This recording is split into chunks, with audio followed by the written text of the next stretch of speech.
I've been looking for a new keyboard, and I got this one from Satechi. It's a mechanical keyboard, and it has a full number pad on the side. And here it is. It has a really nice feel to it.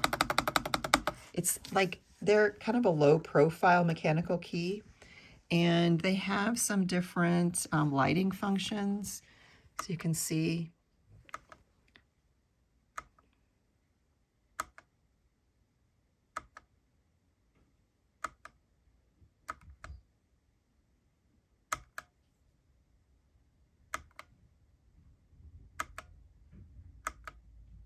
pretty cool. Kind of a breathing. That's just on. And it's just a blue. This one that I chose is like a dark steel gray, and the backlighting colors are blue. It has all the functions that you need. And it either, you can use it wired, you can use it with a Bluetooth dongle, or you can, I'm sorry, a USB dongle, or you can hook it up with Bluetooth. And here are your functions for like, so that's the dongle, that's wired, that's Bluetooth. Looks like that's a second Bluetooth.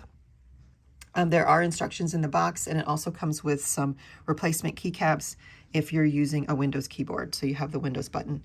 But I really like it. And I was skeptical because I don't prefer mechanical keyboards. I don't like that sound. But this is actually, it feels very nice tactily, and that little reinforcement of the keystroke has helped me a lot. So I'm a convert. I really, really like this one.